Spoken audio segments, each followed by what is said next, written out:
Hey guys, how's it going? Thanks for the awesome feedback on the last video. I kind of posted that as a test video and I couldn't really believe that I got so much support, to be completely honest. So I just thought I'd jump back in with another COTI video and even a Cardano video as well. Thought I'd give an update to both as that's what people wanted to hear about, I guess.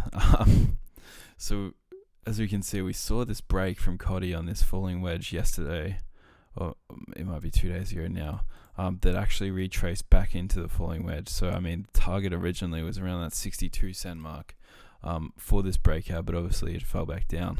I see a lot of people are getting a little bit upset at the moment with sort of the lackluster behavior within the crypto market. We're seeing Bitcoin pump to the moon at the moment. We're going back up to what are we at now?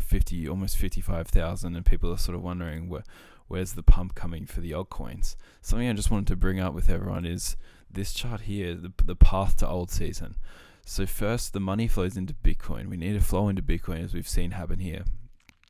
We've seen that rise in Bitcoin price from even 48,000, low 50s up to 55 right now, which is what we really wanted to see.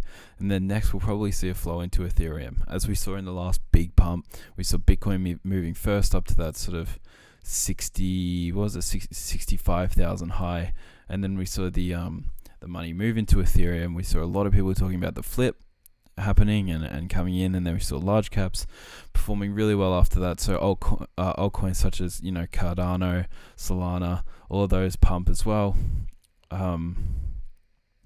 And then we have old season. The large caps have gone full vertical, and we're seeing blowing up tops, mid caps, low caps, micro caps all tend to pump around the same time.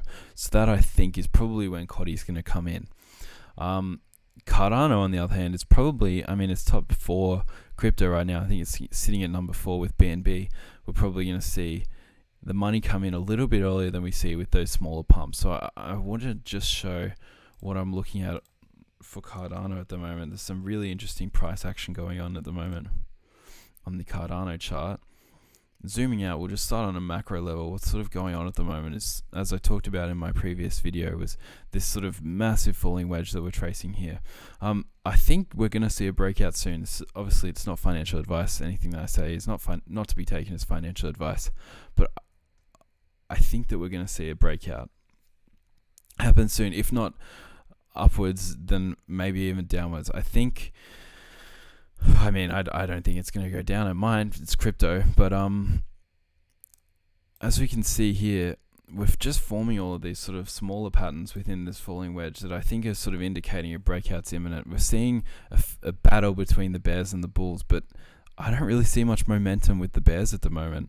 We see this sort of ascending triangle obviously had a breakout target that it reached up here, and then we saw, if we just zoom in a little bit, we saw this big head and shoulders pattern that had a breakout of let's just draw it in here for reference.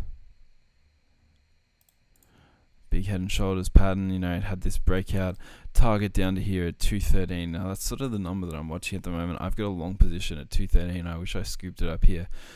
But so it came down, met this target, and now we're just sort of bumping in between that upper trend line and this 213. This 213 is sort of seeming to be quite important resistance for Cardano at the moment. If we look at this fib retracement level here, the 618 sort of sits on this 213.5 mark that I've got in here. So we've got the 618 resistance on the fib retracement, which is obviously quite significant resistance level, and then also that I've looked at as well is that 213 being the upper trend line of this ascending triangle here. So once we broke through this resistance, we're now hopefully going to use it as support. We did break below it only momentarily, but now I think we're going to try and keep using 213 as support, and what I'm looking for is a break of this upper trend line. We got a tiny break, but obviously that doesn't count. You got to leave some movement for crypto.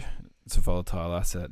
But this break is kind of what I'm looking for, and honestly, as we come to the apex of this symmetrical triangle that I drew yesterday or 2 days ago, whenever my last video was, the apex of this symmetrical triangle I think is going to be really important. If we break down and lose this bottom resistance of the symmetrical triangle, we definitely could be coming down to this $2 level. But hopefully, I think this apex is going to be the decision-making area, and we can see that the crux of this apex sort of ends on the 10th of October, so that's not far away. Hopefully some of the money that I was talking about flowing through Bitcoin will pass through Ethereum and the large caps, and hopefully we can see a pump once this upper resistance line is broken. That's what I'm looking for at the moment, guys. So yeah, I think we're looking good. We're looking good on Bitcoin. Bitcoin dominance doesn't seem to be too strong right now. The altcoins aren't pumping, but I mean, we're looking good on Bitcoin. Ethereum's pumping a little bit. It's not doing too badly. And now we just want to see sort of the big cap altcoins go, and then hopefully we can see COTI move with it. Yeah, that's kind of what I'm tracing. All right, if there's any cryptos you want me to look at or anything you want me to talk about, please let me know in the comment section. Thank you so much this channel was kind of just a test for me to see if I could even film a video, and getting a few subscribers from my first video and a couple of comments, it made my day. So thank you so much for watching, guys. All right, have a good one. Stay safe. Cheers.